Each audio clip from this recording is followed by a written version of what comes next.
Ministro Sturzenegger, ¿qué tal? ¿Cómo le va? ¿Cómo anda? ¿Cómo están ustedes? Ni un cafecito le ofrecieron, ¿no? Bueno, qué bárbaro. Un vaso de agua, nada más. Algo. Un vaso de agua como Macri con Karina, ¿no fue? El que contaste vos, Edu. Sí, sí. Karina le ofrece a Macri solamente un vaso de agua. No hay plata. Nada más que eso. Nosotros tenemos café, media luna, Claro, acá tenemos, barritas. sí. Ahora me traen un té. Tenemos de todo acá. ¿Cómo anda? ¿Bien? Bien, muy bien, muy bien. ¿En serio? ¿Está bien? Porque le llenaron la cara de dedos en el Congreso. Siempre con buenas noticias. Le bajaron 12 DNU. Buenas noticias y malas noticias. ¿Cuáles querés primero? ¿Las buenas o las malas? No, primero su impresión acerca de esto, en serio. Bueno, por eso le te dieron digo, una me parece paliza. que tiene distintos costados. Entonces, déjame decirte dos cosas que me parece que son Sí. interesantes para destacar de la parte positiva. La primera, que Argentina, después de mucho tiempo, o quizás por primera vez, tiene una república verdadera. ¿Te acordás que la república es esa idea de que tenés poderes independientes, entonces tenés un poder ejecutivo, tenés un poder legislativo, tenés un poder judicial? Es una idea basada en el constitucionalismo norteamericano, digamos, del control de los poderes. Bueno, lo que estamos viendo en Argentina es un ejercicio de ese ejercicio republicano como nunca se vio. Vos sabés que durante el kirchnerismo el Congreso era una escribanía, no Sí. tenía ninguna independencia. Bueno, ahora tenemos esto, ¿no? Tenemos esta cosa como ruidosa, con visiones contrastantes, con conflictos entre el Ejecutivo y el Congreso. Bueno, de eso se trata ese republicanismo. Y yo me acuerdo que cuando Javier Milei asumió, había mucha gente que cuestionaba, ¿no? O dudaba sobre las credenciales institucionales. El dictador y el emperador. Bueno, y fíjate que nunca hemos tenido tanta república, ¿no? Por ejemplo, el hecho que el Congreso la Cámara de Diputados, porque todavía lo tiene que hacer el Senado, ¿no? Por supuesto, haya rechazado un decreto delegado es una cosa inédita en nuestra democracia, ¿no? En ese ejercicio, digamos, del control recíproco entre los poderes. Nunca le pasó a otro Y presidente. vos pensás que, por ejemplo, el kirchnerismo usó facultades delegadas de una manera totalmente inconstitucional, porque ellos tenían, digamos, delegaciones muy amplias, nos afectaron los derechos de propiedad, hicieron cualquier cosa, y además la Constitución dice que el ejercicio de las facultades delegadas tiene que ser por un tiempo limitado. Y ellos en realidad se los iban renovando todos los años. Vos sabés que incluso una vez Alberto Fernández se renovó las facultades delegadas por DNU. O sea, el propio... El mismo. El mismo. El mismo. Entonces digo, por esa doble vara que a veces decimos, ¿no? Entonces Javier Milei pidió las facultades delegadas por un año, las usó por un año. En este momento no tenemos facultades delegadas, se las dieron para un tema muy específico, las aplicamos al tema específico y ahora el Congreso dice no nos gusta eso que te dijimos que podías hacer. Bueno, entonces digo, pero dentro del vaso medio lleno y vaso medio vacío, ahora voy al vaso medio vacío en un minuto, me parece que es para destacar este aspecto de la institucionalidad. El segundo punto que me gustaría destacarte es que hoy, por ejemplo, recién lo hablaba con Willy, hoy abría los diarios y digo, el Congreso ha hecho este gran acto de irresponsabilidad, porque ahora vamos a la irresponsabilidad de lo que el Congreso votó el otro día. Y digo, voy a ver dónde está el dólar, dónde está el riesgo país, o sea, cómo se complicó todo. Y no hay ninguna noticia. No, bajó el dólar. Bajó el Bajó el dólar. dólar a Entonces, ¿qué 1.345. te está diciendo algo muy, muy importante? Y es que el mercado, la sociedad en su conjunto, se da cuenta que el presidente Milei tiene un compromiso tan grande con el equilibrio fiscal y con la estabilidad macroeconómica que el Congreso te puede tirar estos petardos, estos fuegos de artificio y puede hacer todas estas, digamos, estas cosas, pero el sistema macroeconómico se mantiene incólume. O sea, hay una fortaleza y una convicción en la capacidad del presidente y su equipo y su ministro de Economía de mantener el ordenamiento económico que pueden pasar estas cosas que son de gran irresponsabilidad. Ahora voy a eso sin que se afecte el equilibrio macro. ¿Sabes a qué me hacía acordar? Yo no sé si vos te acordás que durante muchos años Italia tenía una política que era un bolonqui infernal y seguía Italia y crecía, qué sé yo, durante todo el periodo de la posguerra. Bueno, un poquito así. Es como estamos de alguna manera, parece yendo a esa situación donde la política puede meter un montón de ruido, pero la estabilidad macroeconómica se confía en el gobierno y entonces no se ve reflejada y no se alteran las variables. Esto del Congreso del otro día fue mucho más que ruido.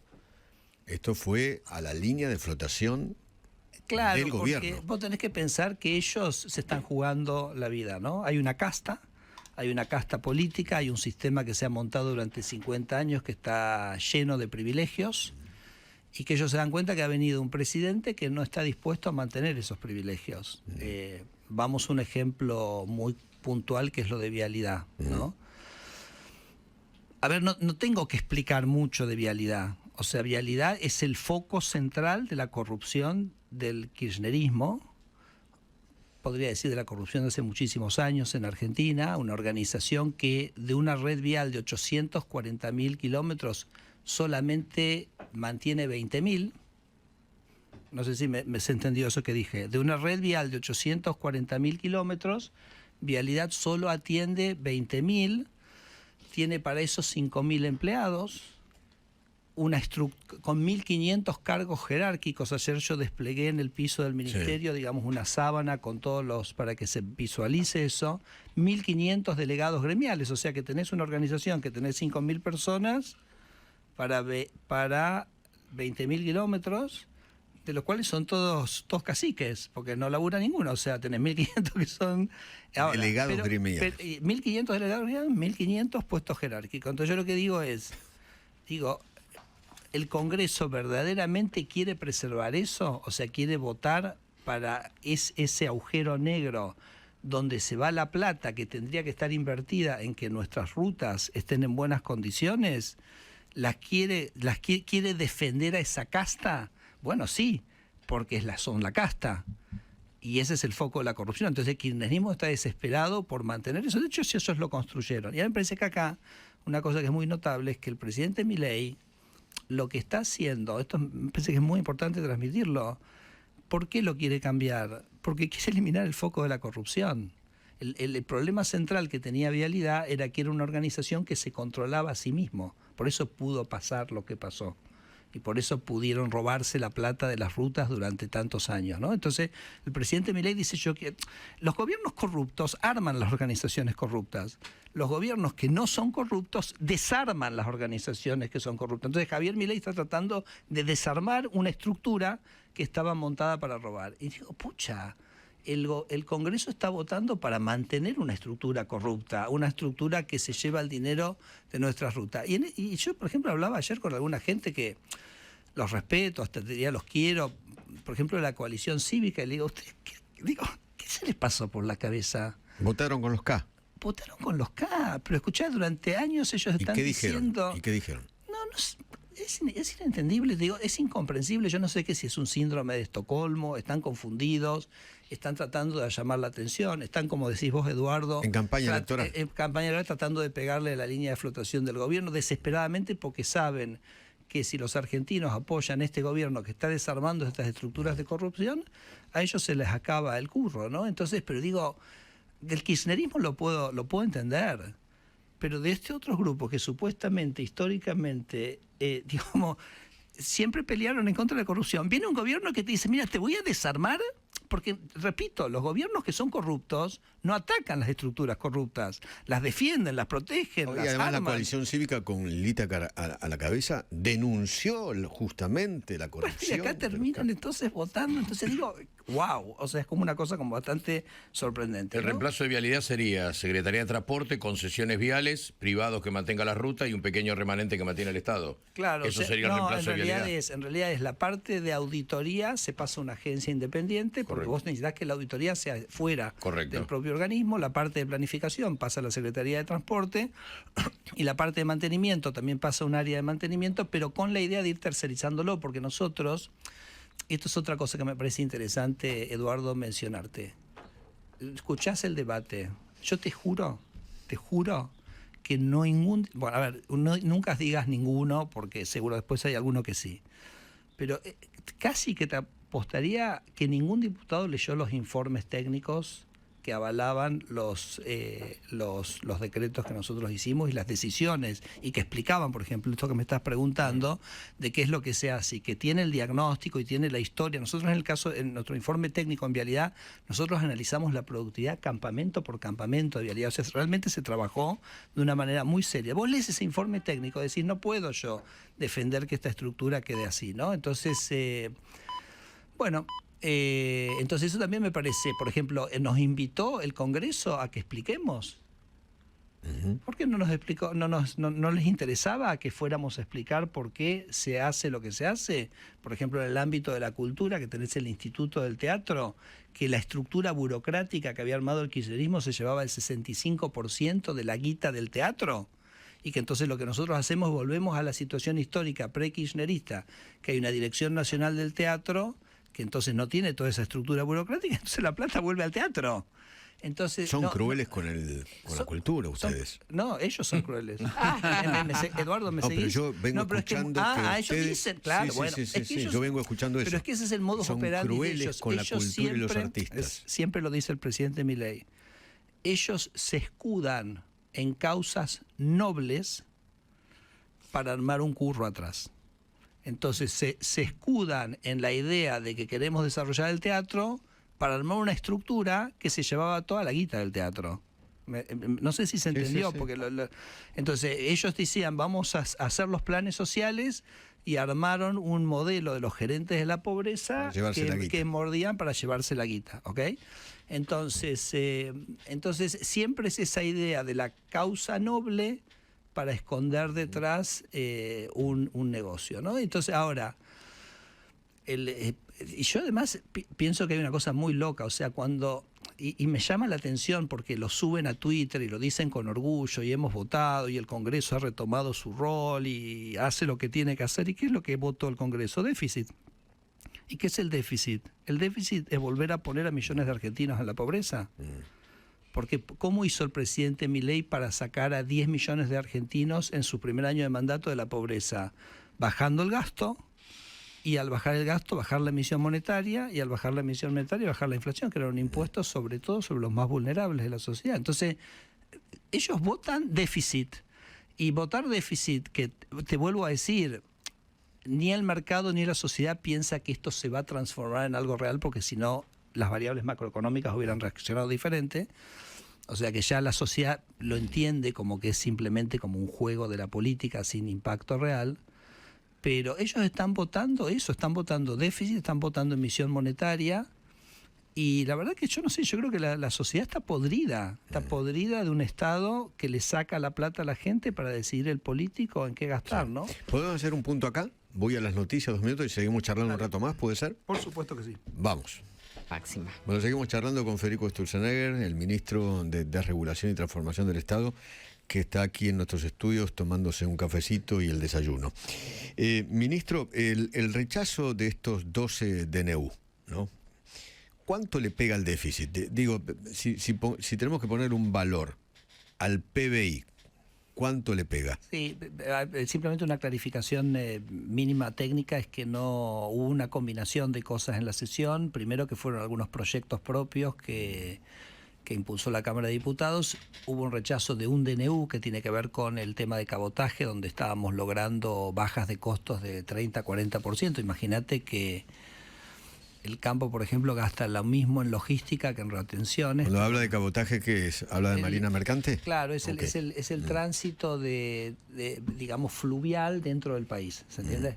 No internacional. Entonces ese fue el DNU y después hubo una serie de decretos delegados que habíamos emitido usando la facultad que nos había dado el propio Congreso para hacer exactamente lo que hicimos, porque nos atuvimos exactamente a la letra de que los no habían autorizado, que también los dieron de baja. Este paquete junto por ahí con el previo, ¿te acordás de las jubilaciones? Y que incluye también un tema de transferencia de ingresos a los gobernadores, que también a nosotros nos sorprende un poco. Te digo por qué. Porque los ingresos tributarios de los gobernadores en el último año subió aproximadamente un 7% en términos reales, ¿no? O sea, por encima de la inflación. Y el presidente Milei, un poco la visión que tiene es que el Estado creció demasiado, que hay que bajar el tamaño del Estado y con eso bajarle los impuestos a la gente, que es un poco lo que él ha ido haciendo, ¿no? Impuesto país, primordialmente el impuesto inflacionario, etcétera, aranceles, retenciones, ha ido bajando el presidente. Entonces es como que a nosotros nos resulta como un poco sorprendente que los gobernadores, habiendo tenido un aumento tan grande en la recaudación, estén buscando todavía más. Es como que están con otro chip, ¿no? No están con el chip de bajar el gasto, sino el de seguir subiéndolo. Pero eso lo dejo como al costado. Todo el conjunto, lo que me preguntabas, sí, Eduardo, es básicamente como un impacto fiscal de más de 2,5 puntos del PBI. ¿Ok? O sea, básicamente, por eso yo te decía que es votar la irresponsabilidad fiscal, es votar el déficit, es votar volver a la inflación, y volver a la inflación es volver a poner a millones de argentinos de nuevo en la pobreza. Les importa nada porque ellos en realidad acá están luchando por su supervivencia, por eso nosotros no estamos sorprendidos que ellos hagan esto. Te repito, y creo que tampoco debiéramos nosotros naturalizar, porque creo que no debe ocurrir en ningún país del mundo que un Congreso legisle para hacerle daño a su país. O sea, esto es como muy... o sea, está claro, ¿no? O sea, vos lo dijiste, vos mismo lo dijiste. Sí, la oposición que votó de la manera que votó piensa que ustedes en el gobierno le están haciendo daño al país, que lo están destruyendo. Entonces, es un gobierno que ha logrado una estabilidad fiscal, un equilibrio fiscal, que ha generado una baja inflación, que esa baja inflación es la que ha permitido sacar a 10 millones de argentinos de la pobreza, y ellos saben que eso es políticamente tan poderoso que tienen que, vos creo que la expresión que usaste es pegarle a la línea de flotación de eso. Entonces ellos o sea, el kirchnerismo no tiene ningún prurito en hacerle daño al país si piensan que políticamente eso es beneficioso para ellos, porque acordate que ellos son los que han manejado este sistema de la castas durante tanto tiempo y bueno, se benefician de ello, ¿no? Volviendo al tema de la Marina Mercante, ¿no?, que usted mencionó, ¿cómo puede ser que ni los empresarios ni los marinos estaban contentos con el decreto 340? Y creo que la Armada tampoco, porque necesita a la Marina Mercante como reserva naval. ¿Por qué? No, te diría que es exactamente al revés. Primero que con un caveat que ahora te voy a clarificar. Si querés te puedo pasar ahora o lo podemos incluso leer. Me pasaban ayer un comunicado de los navieros sumamente preocupados por la derogación del DNU, porque para ellos... era un mecanismo de flexibilización que les permitía digamos, operar con más efectividad. El gremio tampoco se opone a esto. ¿Sabes por qué, Eduardo? Porque nosotros teníamos una marina mercante bastante activa en los años 90, había habido un proceso de regulación con Menem, después Kirchner cerró el mercado y básicamente quedó una empresa que tiene 10 barcos. Entonces el gremio que dice, yo me quedé sin sindicato, me quedé sin, y nosotros le hemos entregado el transporte fluvial en Argentina a las barcazas paraguayas. O sea, no hay más. Esto que estamos hablando no existe más. No existe más la Marina Mercante. Es simple una empresa. Ahora, ¿es malo para un país que no exista Marina Mercante? No, lo que digo, me parece que es malo es que vos tengas una restricción tan grande que no puedas operar de manera eficiente ese rubro, porque, digamos, tenés costos que son excesivos y entonces al final lo terminás contratando de otro. Entonces, la verdad que estaría mucho mejor que hacerlo con barcos. Usted dice que hay una sola empresa, no hay varias. Hay una empresa llamada National Shipping y ellos... Varias. No. Y entonces ellos son los que están más en contra de esto, porque básicamente el DNU lo que hace es lo siguiente, hace una cosa que se llama el cese de bandera, que quiere decir que vos podés traer un barco de afuera, tenés que operar con tripulación argentina, eso nosotros no lo cambiamos, pero esa tripulación puede funcionar con las leyes laborales de afuera. Y te digo, el gremio no estaba en contra de esto, de nuevo, porque esos trabajadores van a ser argentinos, van a hacer sus aportes. Mira, acá tengo justamente un comunicado de la Cámara de Puertos Privados Comerciales. Preocupación de los puertos privados por una decisión de la Cámara de Diputados de la Nación que genera enormes costos a toda la producción del país y va a desalentar las inversiones. Ahí está. Estamos, es lo que yo te decía. Esto es lo que dice la Cámara de Puertos. O sea, ¿qué te está diciendo? Que venía bien el DNU. Venía bien porque iba a permitir Esto sí. Entonces, pero te digo, los gremios tampoco se han pronunciado en contra. Entonces, ha sido solo esa empresa, que esa empresa en realidad lo que hace es, siente que ellos tienen una situación que ahora están, digamos, ellos como tendrían que cambiar, digamos, el convenio laboral de sus empleados para entrar al nuevo régimen, ellos sienten que eso los pone en desventaja con los nuevos jugadores. Le puedo trasladar lo que vengo escuchando de la oposición, ¿no? Que ustedes disfrutan siendo crueles con los jubilados y los discapacitados. A ver, me parece que obviamente a todos nosotros, a cualquier persona, uno querría que los jubilados ganen más, que tengamos una buena protección para la discapacidad. Eso me parece que va totalmente, no se tiene que discutir. Ahora, la gente que te está diciendo eso bajó las jubilaciones un 30% en el último mandato que estuvieron en el gobierno, dejaron las jubilaciones en $80, con lo cual parece que se preocupan ahora de algo que cuando gobernaron no se preocuparon. Y lo que nosotros decimos es que la crueldad más grande que tiene Argentina es esa situación de desequilibrio fiscal que nos dejó con 70% de los niños en la pobreza. Entonces el punto fundamental para que Argentina vuelva a crecer, que Argentina sea una sociedad más justa, que eventualmente crezca y que ese crecimiento nos permita pagar mejor de manera generalizada, es la estabilidad macroeconómica, que es lo que el presidente... entonces, ¿qué es la crueldad? La crueldad es decir, me interesan las jubilaciones y bajarlas 30%, o trabajar para el equilibrio fiscal que en el mandato de Javier Milei ha permitido que las jubilaciones recuperen poder adquisitivo entre un 15 y 20%, ¿no? Entonces, me parece que hay un devenir de los hechos fácticos reales. Con Javier las jubilaciones subieron y con Alberto Fernández las jubilaciones cayeron 30%. Y tenemos que concentrarnos en eso, porque esa es la realidad. Después el discurso, que me vengan a decir que se preocupan por los jubilados, aquellos que las bajaron 30%, la verdad, es política.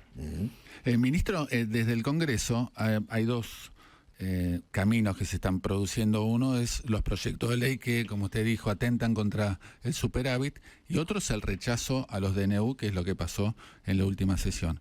Ahora, lo más probable que suceda es que en el Senado avancen y confirmen el rechazo a los DNU, por lo cual quedarían sin vigencia. ¿Cuál sería el accionar ahí del gobierno? Porque eso no se puede vetar. Los repiten el año que viene. ¿Cuál es la estrategia? Porque hay muchos DNU que eran medidas que eran centrales, sí, y que habían tomado. ¿Cuál es el camino que queda? Los decretos delegados tenían mucho que ver con la reestructuración y la transformación del Estado.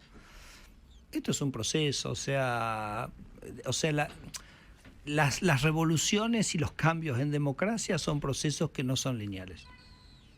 Entonces tenés éxitos y tenés retrocesos, y esos retrocesos son parciales, y lo que es importante es que uno siga adelante y que, bueno, si no se puede por este camino, se irá por otro camino. El año que viene. Y seguiremos después del 10 de diciembre, que ya tendremos otro panorama. Así que, nada, uno va buscando los caminos por los cuales ir avanzando. Yo me acuerdo que una vez entrevisté hace muchos años a un ex primer ministro de Australia, que ellos habían hecho una reforma muy grande en Australia en los años 80, y cuando vos mirás ese proceso de reforma de Australia, parece como que fue todo perfecto, todo impecable. Me dice, eso parece, mirado desde la perspectiva, parece como un proceso donde no fallábamos en nada, pero yo todas las noches llegaba a mi casa como si hubiera estado esquiando todo el día con un solo esquí. Para aquellos que no...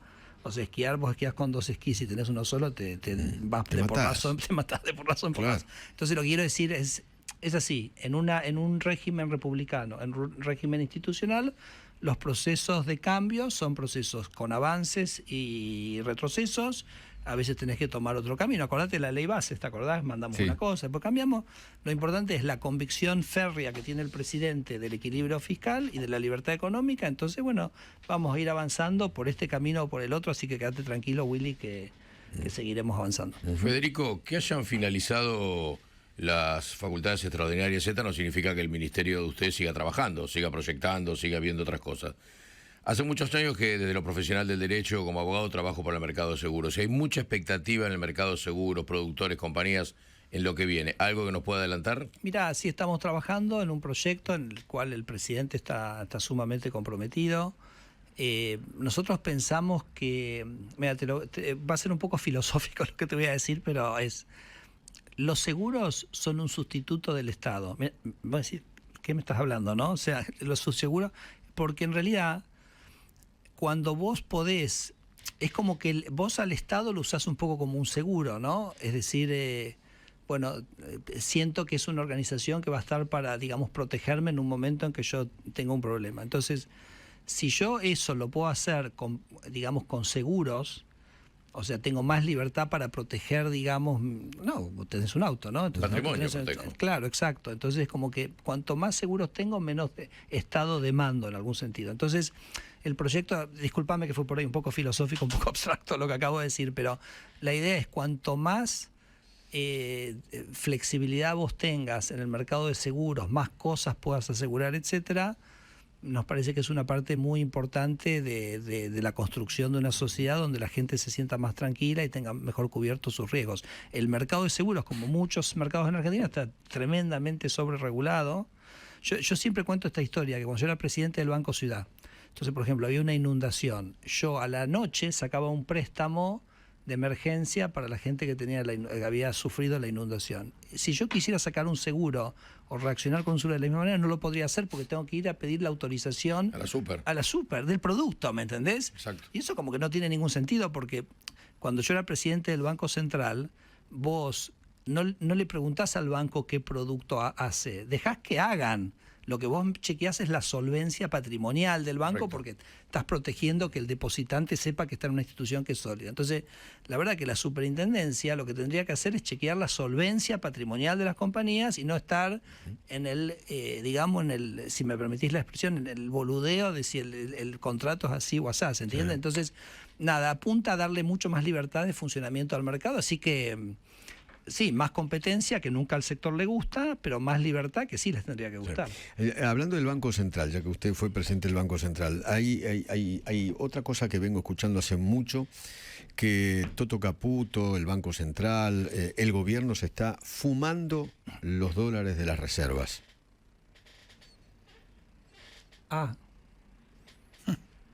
Se quedó sin palabra. No, es que ¿sabés qué? Me quedo sin palabra ante la pregunta, porque, no la tuya, Eduardo, porque vos me estás simplemente replicando lo que escuchás. Vos sabés que el ministro Caputo, que me parece viene haciendo una gestión absolutamente extraordinaria, no se necesita aclarar, desde que salimos del cepo, dijimos el Banco Central no va a intervenir más. Y no intervino más. ¿Y en el futuro no interviene? Bueno, va a intervenir en los bordes de la banda, si se llega a tocar. ¿Y en el dólar futuro no interviene? Pero son valores muy marginales. Entonces, lo que digo es, no ha habido absolutamente ningún... No ha habido ningún movimiento con las reservas desde ese momento. Así que, bueno, no sé, dicen que se están fumando las reservas.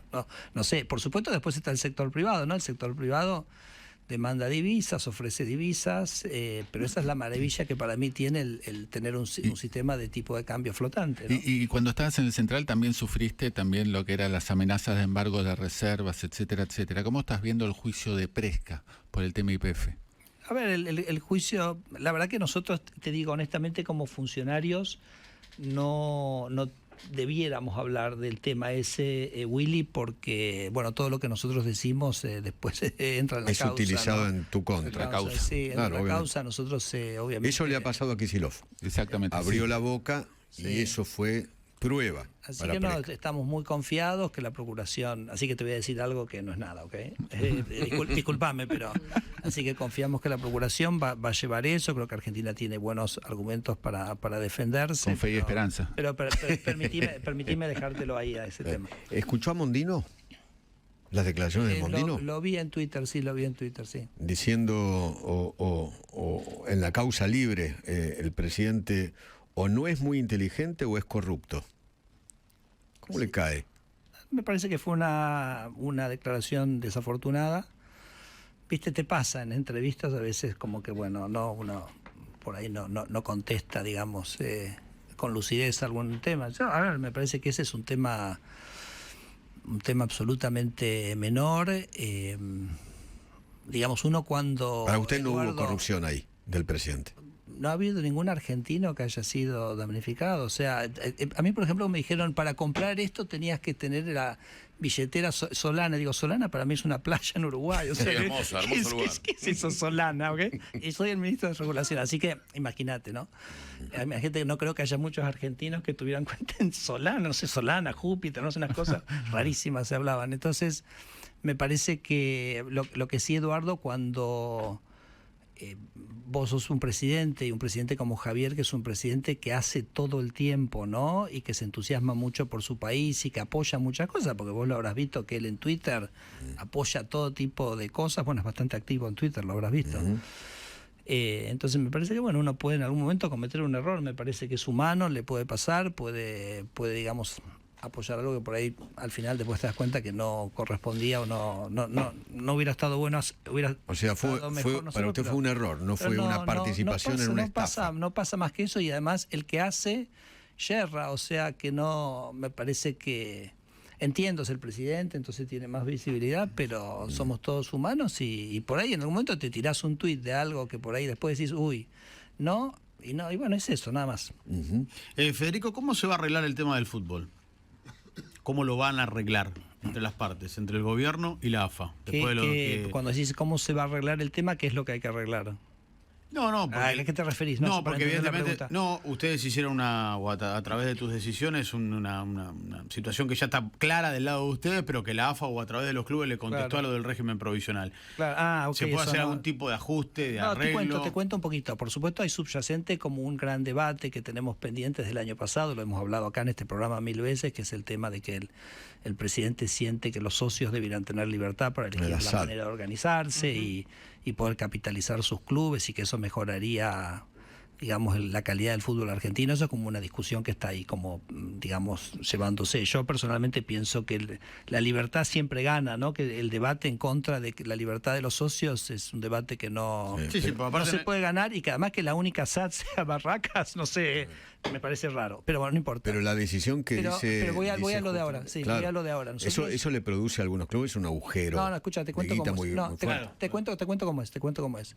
Dualde y después Massa acordaron con la AFA un régimen especial de aportes previsionales, que era así: los clubes no van a pagar los aportes, y eso se va a reemplazar por un porcentaje de la venta de jugadores, las ventas de entradas y los derechos televisivos, ¿ok? Y ese entonces implícitamente es un sistema por el cual los clubes grandes terminan subsidiando a los chicos, porque los clubes grandes son los que tienen más ingresos por venta de jugadores. ¿Estamos hasta ahí? Sí, Dualde le puso una tasa del 2%, que era ridículo, porque ¿entendés? No tenía nada que ver con lo que... Año 2003. 2003. Y después Massa lo amplió los beneficios, metió a los de la AFA, o sea, a los empleados de la AFA.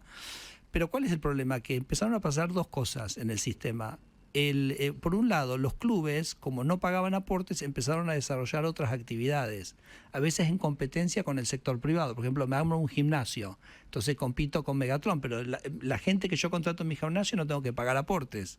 O armo un colegio, y entonces los profesores de mi colegio no pago aportes. Entonces, como que el monstruo empezó a ampliarse, porque es como que vos a un sector, a un tipo de organizaciones le dijiste, vos no pagás. ¿Me van siguiendo hasta acá? Sí. Bueno, entonces, y lo otro que pasó fue que muchos clubes empezaron a vender las entradas no como venta de entradas, sino como abonos. Entonces, como el acuerdo era por venta de entradas y no por abonos, entonces lo que el sistema empezó a recaudar empezó a caer. Entonces, lo que supuestamente tenía que pagar se ampliaba, entonces,